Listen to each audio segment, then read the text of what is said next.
Now you're probably thinking, whoa, Whistler lit the portal in the deep dark. Now he's just staring at it in wonder. Now I wouldn't blame you for thinking that. Just think of the possibilities, the oh so brilliant possibilities of what could be on the other side. Perhaps even a new dimension after all these years. There's a lot of mysteries behind this central structure in the ancient city, but I have a confession to make. Not everything is how it seems. You see, that's not me staring at the portal right now. Did I get you? Anyway, I've been thinking about this portal, and you know what? Today, we're going to see what's on the other side. We've got to solve the mystery. Hey, no, you're not supposed to be there. You're breaking the immersion. Get out of here. Oh, I got an advancement. And of course, there's a second one too. Oh, wait, no, I wasn't supposed to show the audience the behind the scenes here. Everyone, promise me, you've got to forget that you ever saw this. So I think it's time for us to go through the ancient city portal. Just think about the awesome things we could see and experience. We need to uncover the mystery. Wait, what? That was weird. I'll try again. Excuse me? What's going on here? I just want to go through and see what's on the other side. Hey! Something just forced us out of the portal. I think there might be some kind of entity on the other side denying us entry. That seriously wasn't cool. I could feel its presence within my inner thoughts, and mind invasion aside, it seriously did not want me going through here. Oh, for goodness sake, stop breaking my immersion! I so wanted to see a new dimension here today too. It would have been so great to see. So if that mysterious entity isn't going to let me through the portal, I'm just going to go ahead and build my own portal at the front of the city that I can use any day of the week. They're not the only interdimensional being around here, so we'll see how it likes that. Now I feel like this wall is too close to the walkway, and I'd quite like to build a bridge to our portal, so I think I need some more space. So to solve that problem, we're going to be using TNT to blow a hole in the wall, because mining deep slate takes way too long. I hope I don't end up using too much of this though. I may be running out of gunpowder. It looks like we've got quite a big cave around the corner here as well though, so I've got to be careful with potentially having mobs next to me while I'm laying down the TNT. Oh, this feels like a music disc opportunity. Come on, shoot the creeper for me. Oh, I didn't like that sound. Drop creepers are the worst. Oh, sweet. Music disc acquired. What have we got? Melody. Okay, I don't think we've actually got that one yet. I've got a jukebox here in the city too after I used it to light the ancient city portal, so I can play it while I rig up the wall. So let's just lay down the TNT.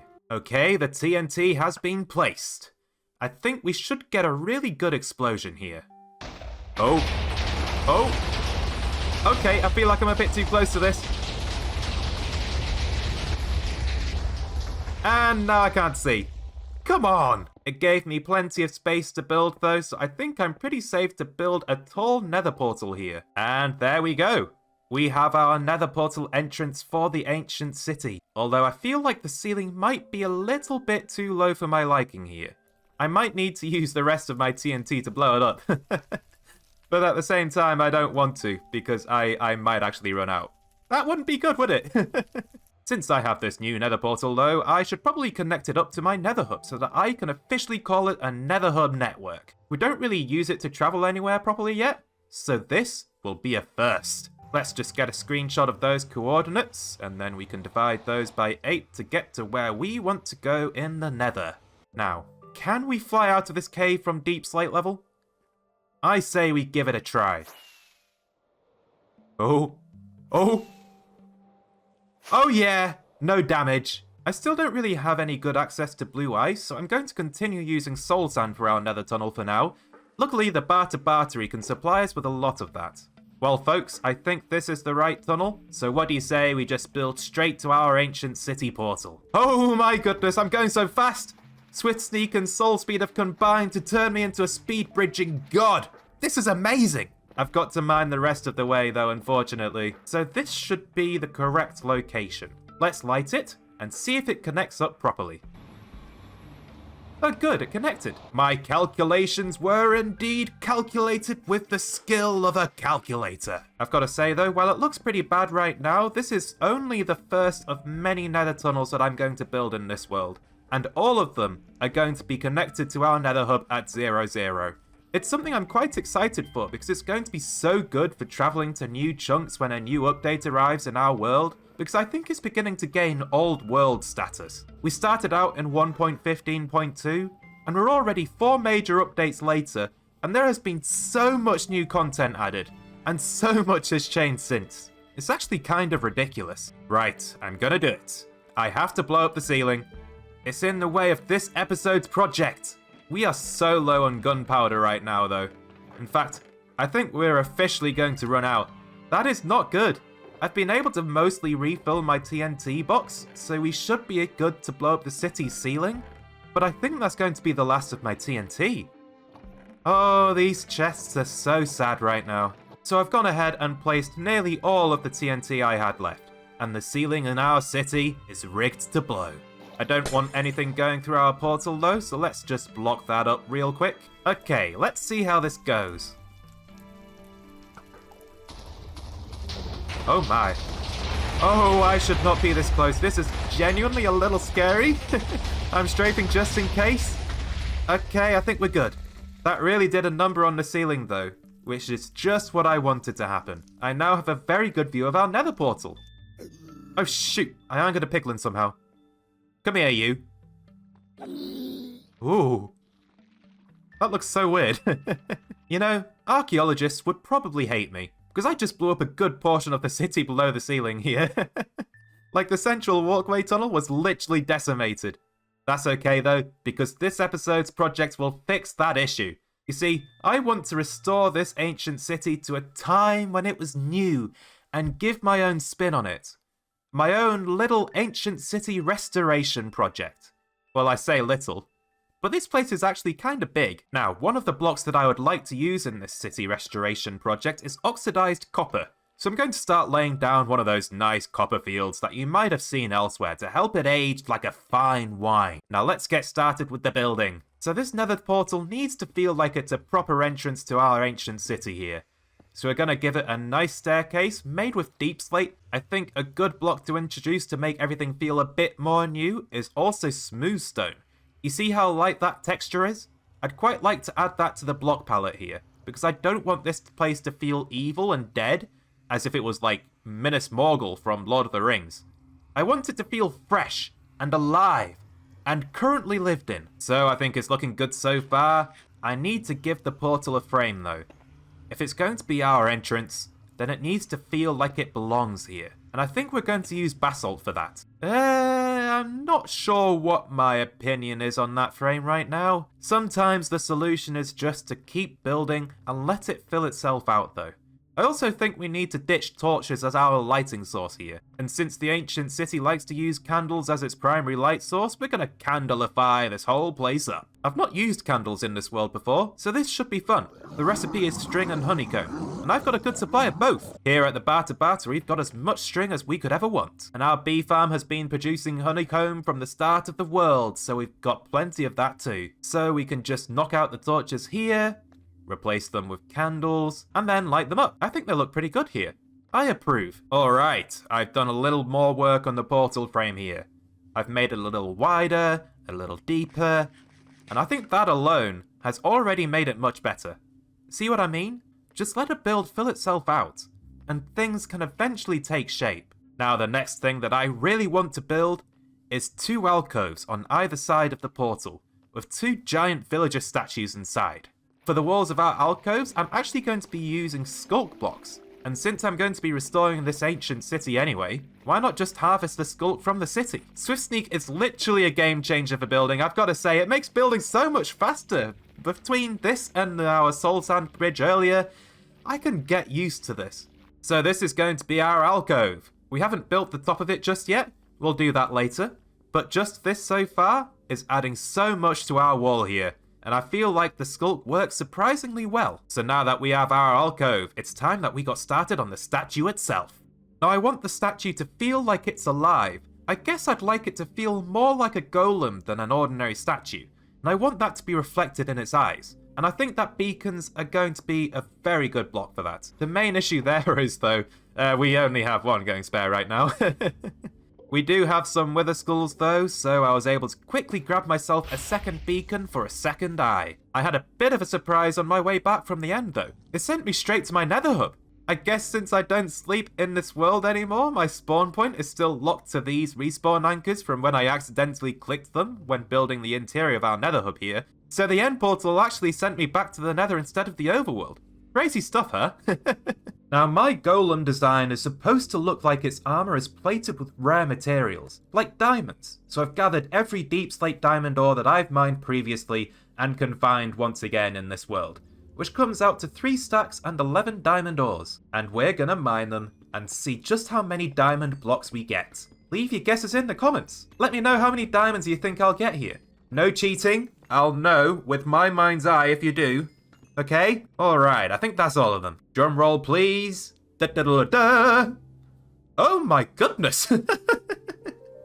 6 stacks and 47 diamonds. Wow! That's the most diamonds I've ever held in a world before. I didn't even realise that I had enough ores to make that many. Wow!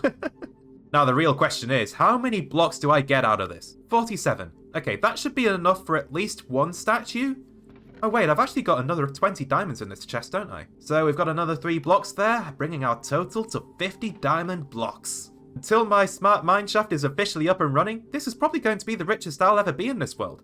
I can literally vomit out diamond blocks right now. This is amazing. Now I've actually already designed my golem in a creative test world, and it's going to have the iconic pose of being down on one knee with a sword. And I think we'll start with the sword first. The blade itself will be polished basalt, and a little bit of cobble and andesite. And as we move up the hilt, I'm going to place a redstone lamp, which will double as like the jewel of the blade, and also as a good light source to help light everything up. Now this might look a little bit weird, but I'm actually going to put lightning rods here. And I have no idea why, but we're doing it. And that's okay. And there we go, that's our sword. Now we get to start on the golem statue thingamabob itself. So a good place to start when it comes to statues is, to the surprise of absolutely no one, the feet. Hey, we've got legs! Don't mind the fact that one of them is basically just a stump because the wall is too close.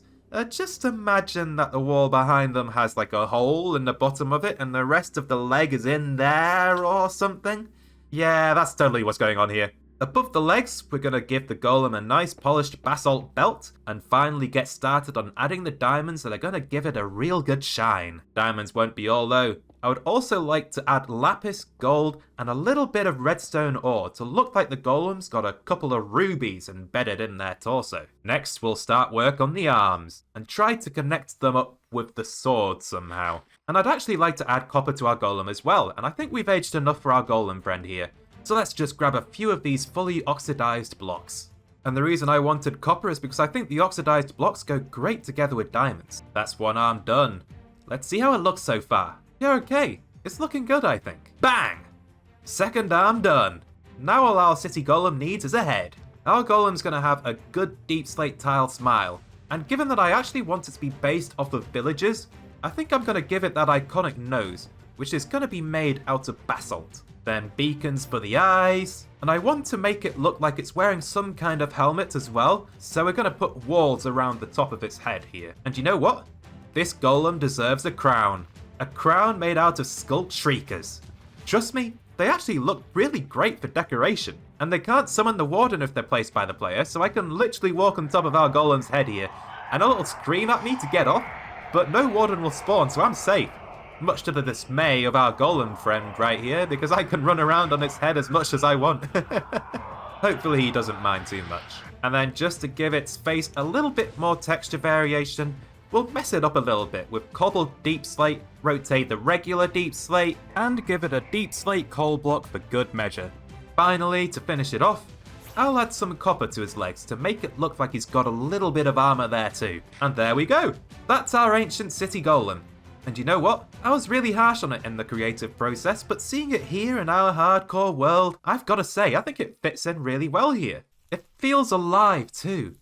The beacons really do a great job of bringing it to life, I feel like he's got a soul, and my gamer instinct is literally screaming at me that he's ready to stand up at any moment and defend the city from any of the monsters that may lurk in the deep dark. I really love how it's turned out. In fact, I love this golem so much, I'm going to give him his own heartbeat in the form of a conduit, directly behind his chest. Thank you for the water, Alice. And now that his heart is literally beating, I think we can officially call our golem alive. Although, that might have been a bit of a waste of a conduit, because you have to be really close to hear the heartbeat. In fact, you can't even hear it from the ground. But if I can bring my golem friend to life with my last conduit, then you can be sure as hell that I'm gonna do that. I don't think he likes me doing this though, and to be fair, would you want someone walking around on the top of your head? It's still fun though.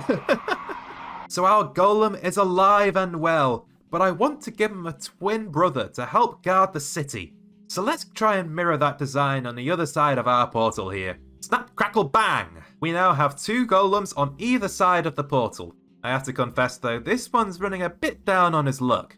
In fact, I think he may have deactivated after a long lifetime of defending his home. As such, the civilians of this city began to tear off some of the more rare materials used to build him to use elsewhere within the city. Yeah, unfortunately I didn't have enough diamond blocks to perfectly mirror the golem on the left there. And I don't have any more spare beacons either. Sometimes running out of expensive blocks is a good reason to come up with some extra lore for the thing you're building though. But I do feel kind of bad for him. The light behind his eyes must have gone out a long time ago, and I don't know the ancient technology required to breathe life back into him. Ah, if only I could. Our golems need a roof over their heads though, so let's just build a nice simple one. It doesn't need to be too complicated in any way. The detail that draws you in is supposed to be elsewhere. Now unfortunately, I've just been informed today that someone has stolen my world from the download I provided in episode 50 and is claiming that it's their survival world with 0 credit. Now after spending 2 years building out this world in hardcore of all things, that's been a pretty big downer on my mood. And I have 0 respect for people who just go ahead and steal credit like that. But it made me realise that I could really do with this world having some more personal touches that point towards me, and make it more difficult for someone else to make false claims like that again. So we're going to put some W's to symbolise me into the top of our alcoves here. Okay, how does that look? Yeah, that's okay. I feel like it could be better. For now though, I'll build 2 more W's into the centre and to the right of our portal. If I think of something better, we'll make the change later. And there we go, 3 W's to represent me. Perhaps it could even stand for something, like World Wide Web. Wait, no, that's already taken. What do you think it could stand for? Let me know if you think of something. Now, I just made a small change to the golem on the right there.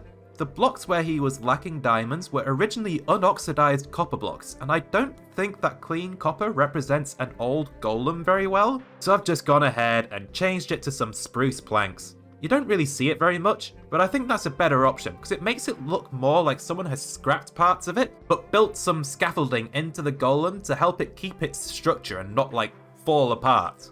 You know, all I've been doing so far is building new things for the ancient city, but I haven't really restored anything yet.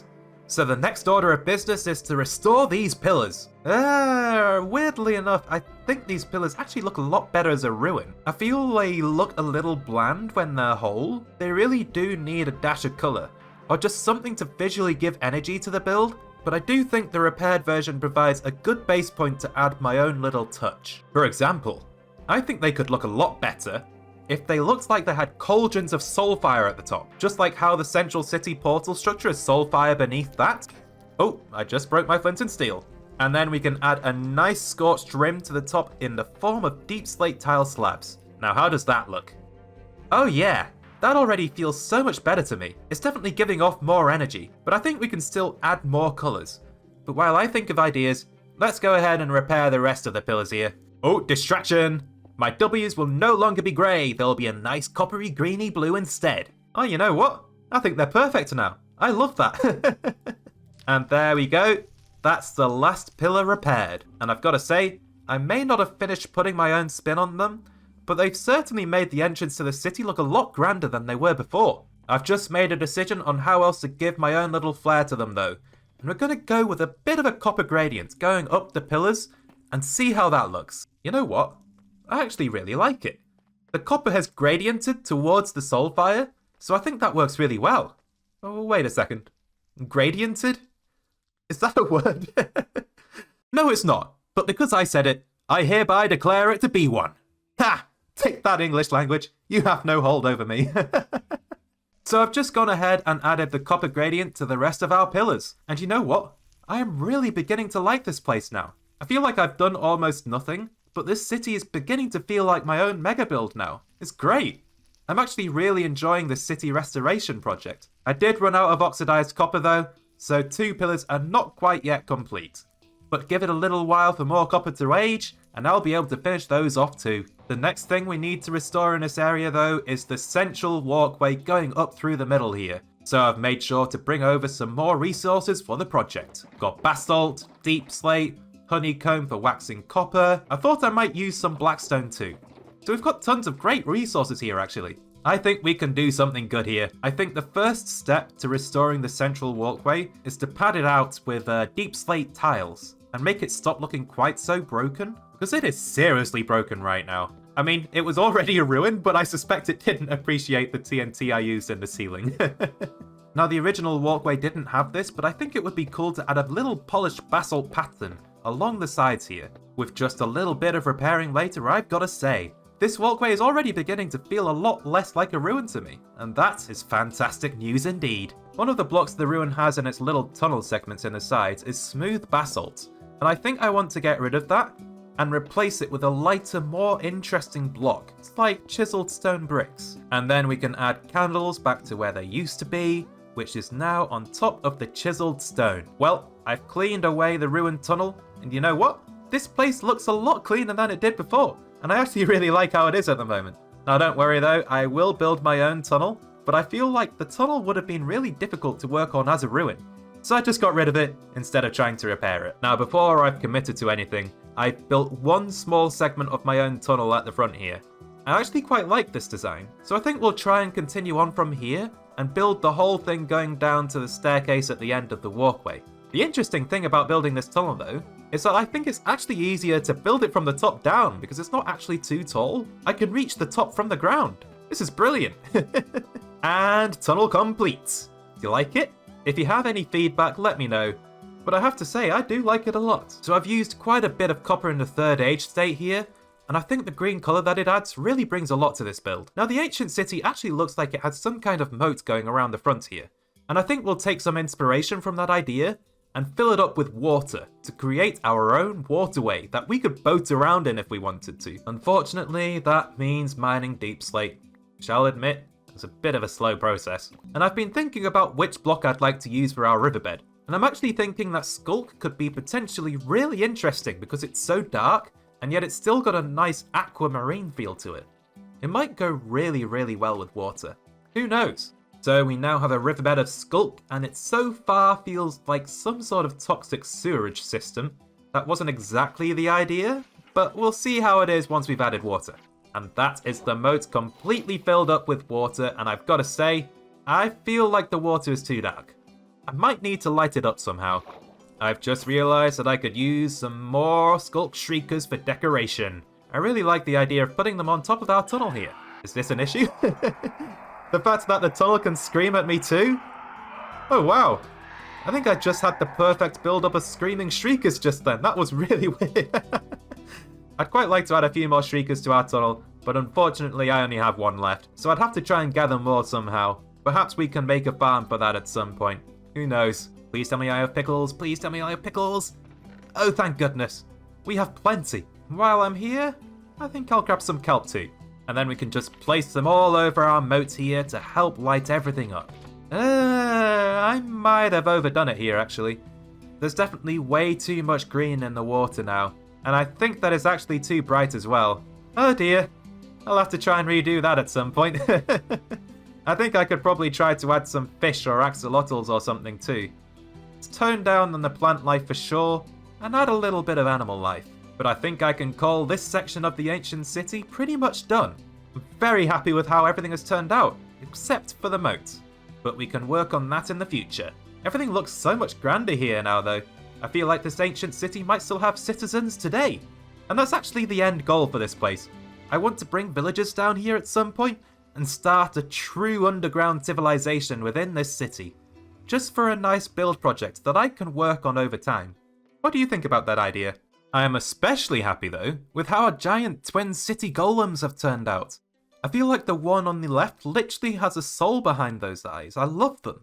They definitely need names though, so if you have some good golem names for me, feel free to let me know. You get bonus points if they have some sort of historical, mythical significance. I'm always a big fan of that. Moving on from our city though, I'm in desperate need for gunpowder because not only has 1.18 slowed down my creeper farm because it's now technically higher up in the world with the new lower caves, but I've also spent the majority of the last year in the Nether not passively farming up gunpowder at my base as I play. And I don't want to AFK at the farm either because I don't trust the idea that nothing will go wrong, and I'd rather play the game instead of AFKing instead. I've been racking my brain of what to do, because I have the option of building a brand new creeper farm elsewhere which would take way too much effort, and would likely require AFKing anyway, or expanding this one so that it can produce even more gunpowder, which definitely seems like an easier option. The only issue was that the mega creeper tree can only fit one module inside, but the solution has hit me. I don't need to expand outside of the tree. I can just build more modules underground. So that's what we're gonna do. The first room for expansion though is actually at the very top of the farm. You see, I made a rather pointless viewing platform where I could stand on top and watch the creepers die if I wanted to. But the thing is, I have never actually done that. And it'd be all too easy to convert this into another spawning layer. Hello kitty, you're coming with me. If you could just get in the minecart, that would be great. Please? Pretty please? Oh, there we go. Thank you. And that's done. That means we now have 11 spawning layers instead of 10 in the original creeper farm. That's a 10% increase of spawning area. Now, I should probably mention that the creeper farm design that we use in this world is by the fantastic Logical Geek Boy. If you want to see how to build it for yourself, I'll be sure to leave a link to his video in the description. Anyway though, I've cleared out a small area just to make sure that I have enough room beneath the mega creeper tree, and I think I can fit another 3 modules pretty snugly here without any issues other than one of them being a little bit smaller because I'm fairly certain that my gunpowder storage is just underneath here. But yeah, I'm gonna go ahead and dig a hole downwards. I think the best way to go about saving time with this expansion is to actually dig around each different spawning layer, instead of just digging out a giant hole and then having to rebuild the spawning layers again. So I slowly dug out a hole for the creeper farm, making sure to light up the platforms as I went to make sure that nothing could spawn on me. I also needed a healthy population of cats, so I started a small breeding pen, which somehow got invaded by an invisible wandering trader. Eventually though, I finished digging the hole, laid down the rails for our minecart collection system, and put magma on top of that to kill the creepers. It then came time to start moving the cats into our smaller module, where we had a couple of, accidents? I also left a couple of signs in my water streams labeling this as my world so that world thieves have the potential to get exposed in the future. I then followed Logical Geek Boy's tutorial so that I didn't mess up his redstone, placed about a gazillion trapdoors before finally moving in the rest of the cats. And I swear to God, they did everything they could to give me a heart attack. Like this one, I was 100% certain was going to die, and I was just waiting to see that death message of cat discovered the floor was lava. But it seems that that was just one of its 9 lives, and it teleported back to me like nothing was wrong. What a lucky cat! Once the cats were installed though, I knocked out the torches, and the creeper farm expansion was now complete. So after a hard day of work, I watched the sunset from the top of our mega creeper tree. Now the original creeper farm was running the whole time during that build process just then, so I should have quite a bit of gunpowder now. Ah yeah, there we go, that's the good stuff! I should be able to get a couple of shulkers of TNT out of this, which is exactly the kind of thing that I wanted to see. I might even be able to go back to blowing up the Nether instead of manually mining the entire hole. We still have some cats left over as well, so if I want to expand even more in the future, I can definitely easily do so. And if I just go through here, you can get a good view of the creepers dying. I might have counted this incorrectly, but I think I've made an additional 36 spawning layers for this farm, which should hopefully mean that I have more than quadrupled the spawning rates of the creepers. We have 3 new collection systems, one for each module at the bottom here. The collection system is exactly the same as the one Logical Geek Boy built, only the droppers fire into hoppers instead of a water stream. Instead, we have the gunpowder lead over here via a hopper chain into a water elevator that you can't see too well. Also, in case you're wondering, I put composters over the hoppers to help with lag. It stops the hoppers from checking for items above it, because apparently composters count as containers. Also, this is all actually just above this little area that I've dug out previously. Like that deep slate there is old bedrock, the old bottom of the world before 1.18. And this was a tree farm that I made a while ago, but I don't think I'll ever use it for nether trees again because they like to grow through blocks, and we can't have that with a creeper farm this close by, can we? I think it would break everything. Since we've been able to farm up a bunch of gunpowder again though, I think it's time that we put it to good use with another shulker box of the good stuff. TNT! You see, after I broke all of my pickaxes in the last episode, I was forced to create more, but they are still yet to be upgraded with netherite. So let's head to the nether and go mining for as much netherite as this TNT can get me. This looks like a good spot to mine down. Or maybe it isn't. I swear those hoglins weren't there a second ago. Now, can I kill them before they reach me? Oh, this is going to be close. No, bail! I'm bailing. Okay. That was a little too close for comfort. Oh, there's only one left too. I was so close to winning that fight just then. That does leave me free to mine downwards from here though, and I know that most people like to do this at Y15, but I'm going to go down to Y13 because I find that I sometimes have issues with the lava ocean if I start using TNT at Y15. So I'm going to go a couple blocks lower. Let's just place down our first stack of TNT, and we'll see what happens. Oh my gosh, that was so lucky. We've exposed some already. That's fantastic. In fact, I think I had a very lucky first run just then. I now have 14 ancient debris, and I've only used 1 stack of TNT so far. I hope this luck continues. Now, I don't know if I should be doing this or not, but I've been trying to clear the lava, and I can't help but wonder if this might be a lot quicker if I just ignored it. I might try that later and just see how it goes. Well, I gave ignoring the lava a try, and I've got to say, it makes this process a whole lot faster. I feel like I'm racing through this now. And there we go. I fully used up all of the TNT that I brought with me, and I have to say, we've got a really good haul of ancient debris. I was able to find 2 stacks and 15, and trust me, that's gonna go really far. Now I just need to find my way back out again. And this place it's very big. It's nothing. It's not small at all. Like, this hole literally goes for hundreds of blocks, and everything looks the same. How am I supposed to find the exit? I really don't know. Ah, finally! I found the way out. I was beginning to worry that I'd be lost in there forever. We do need to smelt all of this debris up though, which gives me a chance to fire up the old furnace array that I built all the way back in episode 2. You know, I could probably do with an upgrade. Is that something I should potentially do? I think I could do with a super smelter. Especially with how lucrative mining for copper is now, and I do like myself some copper. Well, that didn't take too long to smelt, and we've got the gold that we need, so let's just see how many netherite ingots we get out of this. Okay, that's actually brilliant. We've got 35 ingots. Oh no, seriously? We're 1 scrap away from 4 blocks of netherite. I'm sorry everyone, but I need that 4th block. I can't let my pride take a hit like that. Oh, you see? I've just dug straight back into the hole I was in. It's that big. Come on, come on. I don't have TNT this time. Just give me 1 ancient debris, please.